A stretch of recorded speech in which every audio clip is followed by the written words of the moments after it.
Section 7.4 is all about James Madison, our fourth president.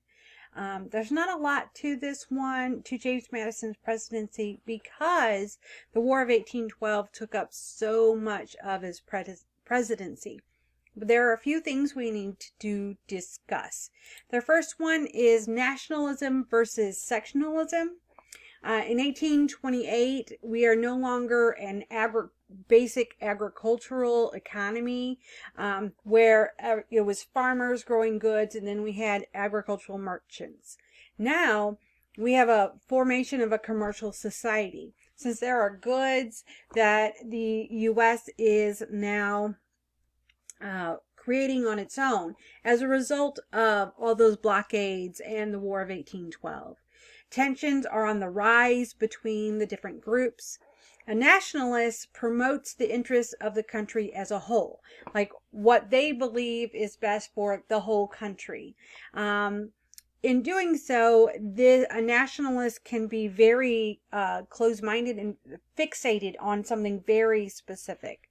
But they really look at what is good for the whole country. Sectionalists only care about their area of the country. So there are Southerners who only care about the South, so they'd be sectionist. We have three major areas that will form in the United States. The first is in the north, and that is above the Potomac River. So shipping, manufacturing, and commerce are all going to be part of this area.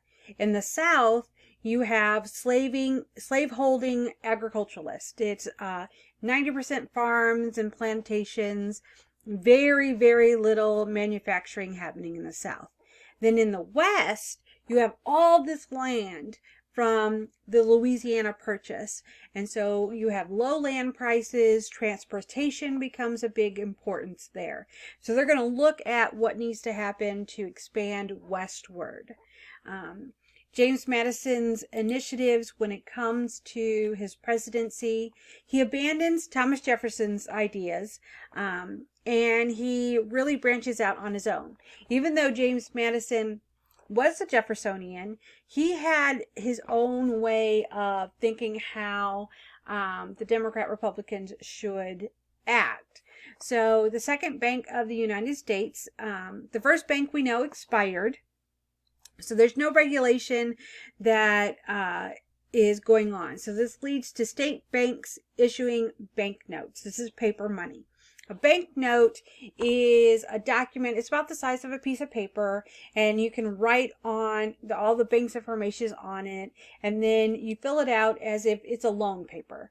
So if you borrow $10,000, then the banknote is for $10,000. Now, you don't have money, you don't need money yourself. You can take that banknote somewhere and use that $10,000 to buy something else. Now, banknotes are not like checks today. Once you sell, you use that banknote to purchase something, then that person can use that banknote to purchase something, then the person they give it to can use it, and it goes on and on. So you can have a lot of people listed, and you just sign underneath the person before that had it. And this is going to lead to some issues with banknotes, and we'll talk more about that when we get to Andrew Jackson. It's intended to support a stable national currency that every state has to use.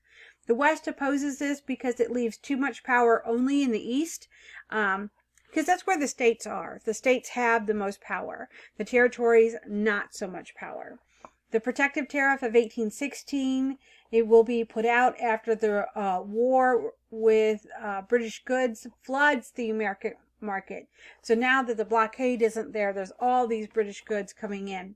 And they're undercutting the prices of American goods. So the United States is going to put a 20 to 25% tax on anything that is coming from Britain. So that takes the cost of those British goods higher than the American goods. The South absolutely hates this because since they have no manufacturing themselves, that boosts prices for them. And since the British don't have as much money to buy cotton from the South, they're losing money that way as well. The Supreme Court also gets involved It all has to do with interstate commerce.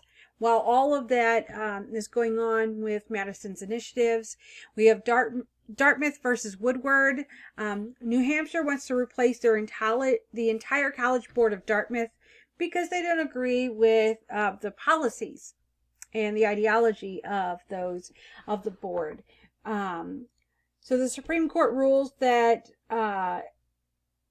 the college had a charter, and therefore those who run the college have the right to put whoever on the board that they wish. That the state cannot interfere just because they don't agree with the political ideology or the religious ideology of the College Board at Dartmouth. So Dartmouth is going to win that one. In McCulloch versus Maryland, it establishes that states cannot tax the Bank of the United States. There were different locations, branches for the Bank of the United States, and various states, so that they could get more money from the bank. They were taxing all of the items within the bank. And so the Supreme Court said, no, it's a national bank, so states can't tax those locations as well. In Gibbons versus Ogden, it's all about interstate commerce. The state of New York gave a monopoly power to the Fulton Steamboat Company, and they're going to give exclusive rights to Aaron Ogden,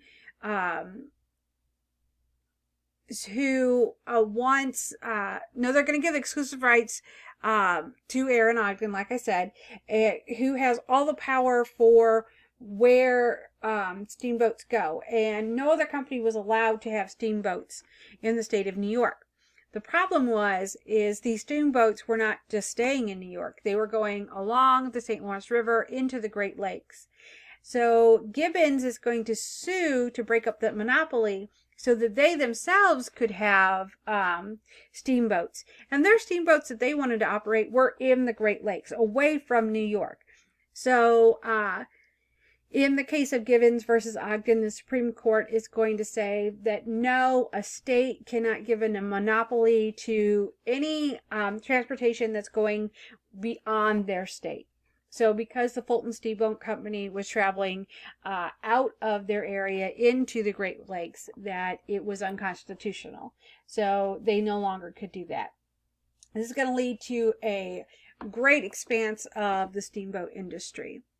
Another person that is of interest during Madison's presidency is Henry Clay. Henry Clay was a man who had a lot of ideas. He had major economic initiatives. He supported the National Bank, federal tariffs to support American industry. The American industry wasn't going to lower their prices, so they wanted higher tariffs so that everybody else would be charged more.